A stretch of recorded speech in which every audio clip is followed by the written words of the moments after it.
will tell you that Crested Butte is very, very beautiful. Not so much the parking lot, but look at this view. It looks like a freaking postcard. So anyway, I parked here. I don't want to park too close to the edge because I don't want to fall off. I can go forward maybe a little bit. Look at that. That is absolutely stunning. No overnight parking. Oh, I wonder why. Yeah, because people like this and this. You lot.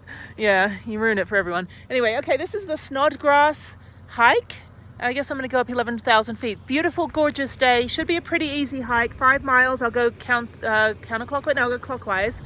Go up the scramble bit and then, yeah, go to 11,000 feet and then come back down. Then I have to take that nasty road I took in 2020 in the car when there was a suicide and an avalanche, and they rerouted me through this back road to get to Grand Junction. I realized that's the only way to get from here to Grand Junction. They also have horse riding down there. I was contemplating doing that. If I didn't have a 3.5 hour drive through a forest road again. I don't think the road was too bad. It was snowing last time when I was there in June of 2020. So hopefully in August 2020, July 31st, 2024 rather. Hopefully today it's not going to be snowy at all, but it's not that bad of a drive. But yeah, it's 3.5 hours to Grand Junction, and then I'm going to see how far I can get after I take my shower, or even if I'll take a shower, if I'll just keep going toward Provo, try to get there tonight, and then just take a shower at Planet Fitness there. I just want to get as far into Salt Lake City as possible, but how can I leave this place? Anyway, let me move forward a little. I think I'm okay. This is permit parking. Yeah, I think I'm fine parking like a jerk. Let me move forward like 2 feet. All right, there's let's go up. Let's do the Snodgrass, kind of a weird name. Snodgrass. This hike is so hard. I'm just trying to get out of the parking lot. Snodgrass Peak or something, whatever it's called. It's on Old Trails. Look it up. Anyway, trailhead is here. Snodgrass Trailhead. I feel like I get the altitude Snodgrass. Anyway, it says permit parking, but I don't think it's for that side of the parking lot. There's more parking right here. And then there's some parking on the road there. I think I'm fine. Anyway, okay, let's go.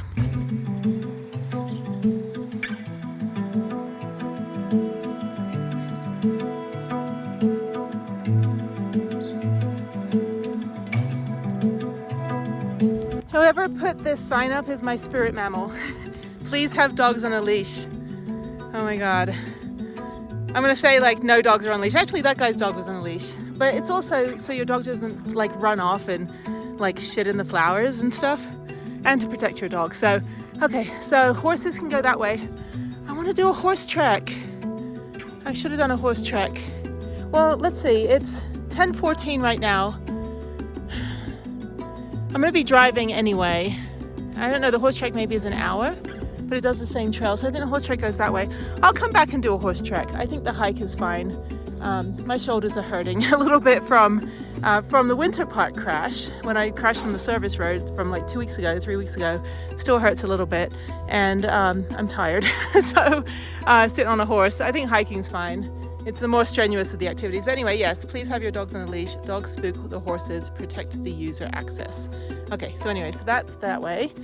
This is gorgeous. It is 61 degrees. It feels like it's 91 degrees. That's crazy. Okay, so yeah, so it splits off there. Teddy's Trail onto the Snodgrass. Bikes go this way. Okay. Yeah, you can mountain bike here. Mountain bike everywhere. There's tons of mountain bikers. Again, this is another place like, I think if you lived here, you just would never leave. There's no airports. I mean, there's like private airport here, a runway. But anyway, abandoned home. The original tiny home, it's gone. This is absolutely beautiful. So you're just hiking kind of on this road. Mountain bikes are fine. Some guys going uphill. And I'm gonna go to the left once I get up to the fork and then circle around. This is so pretty. Absolutely beautiful. There's my thumbnail. I always think I'm like, I don't show any butt cheeks, sorry. I don't do clickbaity stuff.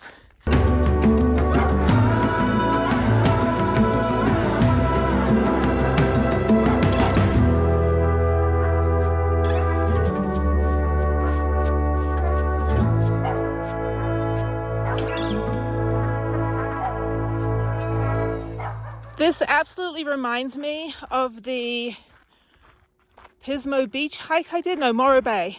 the Morro Bay hike I did. It was absolutely beautiful. And I did, I think I did 2 hikes, no, I did 1 hike up to the top viewpoint. And then I kind of circled down and went around. And it reminds me of this little single track with all these beautiful flowers. Very buggy, but nothing's biting you. You can just hear all the bugs and the grasshoppers and butterflies and all that stuff. Really, really pretty. And there's Crested Butte down there. So there's no easy way to get in and out of here. Either you go through that horrible construction last night, or you have to go through that forest road that I have to take to get to Grand Junction.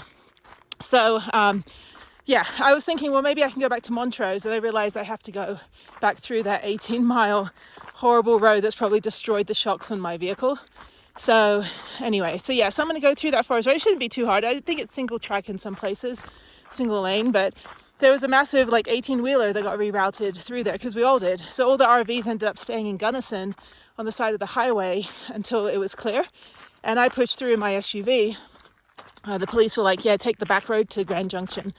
And I got there at like midnight, and my Airbnb guy, he was so nice. He was waiting up for me. I was like, I'm so sorry, you know, shit happened. He's like, we understand, it happens all the time here. The weather's unpredictable. The mountains have a life of their own. So you just kind of, you know, it's mountain life. You just kind of deal with it. Colorado life. So anyway, that's why it's probably colorful Colorado, because you never know what your day is going to be. It's going to be, you know, bright and sunny, or it's going to be, you know, drab and dreary, but we don't know. Anyway, okay. Oh, I'm about 10,000 feet. I'm actually tired. Like, I'm tired all over. So let me push through.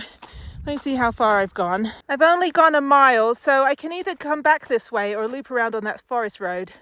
That's where the horses are. So I'll probably come back down this way. It is quite steep. But yeah, once I get through this bit, then I just go up to the top, 11,000 feet, and then make my way down. And then driving the rest of the day.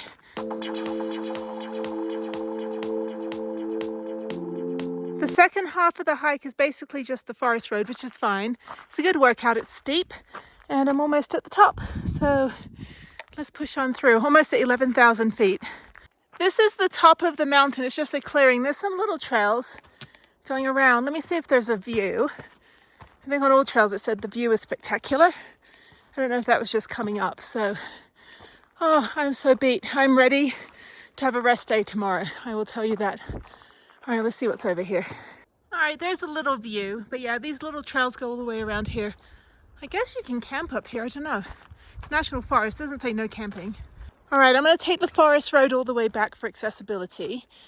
Sometimes, you know, the most accessible way is not always the prettiest way, but at least you can get a hike. You can actually go with a pedal assist. You just can't do like e-bikes and stuff, but if you have a pedal assist, like wheelchair, which is literally an extension of your body, you can definitely come up this forest road. This is a service road. You can ride bikes up here.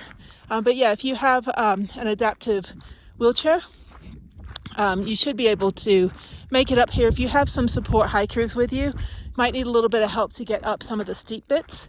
But yeah, you get to do this hike as well. Be fantastic. So again, my whole purpose of Hike Bike Alike is literally that, like accessibility for all. I have seen like 3 mountain bikers come up here, going like on the lowest gear. And then I guess it's fun to ride down. I would totally do that. But I don't think I would be able to get up here on either of my bikes. Here's the intersection to go back down to the trailhead that way, the way I came up. I'm gonna go this way. It's actually shorter, but it's the service road. This is where the mountain bikers come up as well. They can go up that way if they want to, but this is probably a little bit easier. Yeah, it's good. Okay, making good time. So yeah, I just gotta do a couple of admin stuff, eat my salad that I got yesterday, and then get on the road. Not looking forward to going through that forest road, but good thing I didn't have to do that road last night, because that one was very twisty and windy, and there would have been a bunch of other people behind me as well, I'm sure, going that way. But there's no easy way to get in and out of Crested Butte, I have noticed. So unless you want to go south, way south, and then go across. But I think you're pretty much stuck going either of the ways that I did. And I don't want to backtrack, you know, 300 miles, and because I have to go up to Salt Lake City today and tomorrow. So yeah, I'm going north, and there's no way to get out of here north. You have to go west or south. All right, there's Prue. Boo, boo. Anyway, this is cool, somebody's ambulance build. It's like a big rig, like front, like business in the front, party in the back or something. That's pretty cool. Ironically next to another no overnight parking sign. But yeah, that's really cool. I kind of like those. Like, it's got like a 600 watts of solar, max fan. Oops, slippy. Anyway, that's cool. This is the Keebler Pass, and it's 31 miles of this road until I get to the end. But yeah, I mean, I've seen a couple Nissan Altimas and Priuses. I'm just kidding. Actually, this road is fine. But yeah, when I was here in 2020, it was covered in snow. I don't know if I still have the video. I'll put clips on the screen if I do. If not, then just use your imagination. But imagine me in a little Nissan SUV trying to get through here. But the road's fine so far. I think it turns into a dirt road right up here. But yeah, it was beautiful, even though it was like, you know, rerouted and, you know, just like treacherous. But I couldn't believe it was still covered in snow in June. But yeah, now it's the end of July, so it's pretty dry. There's not a single smidgen of snow left up here. But yeah, this road, you just kind of go, whatever, 30 miles an hour, I guess. All right, now it's a dirt road, not very washboardy, but people are just barreling down it. Don't smash my window with a rock again, please, people. They do a thing called road blading, where the road is wet, and they just kind of like make it smooth. I guess that's what they've done. It's not too bad. A little bumpy right there, but yeah, just to get all the ruts out. But yeah, you got to go a little faster on it, just so you don't end up bouncing. And that's the guy doing the road blading. Non-potable water. Okay. Well, thank you for your service. Making the roads a little less treacherous, but still. I'm staying back so I don't get a rock chip.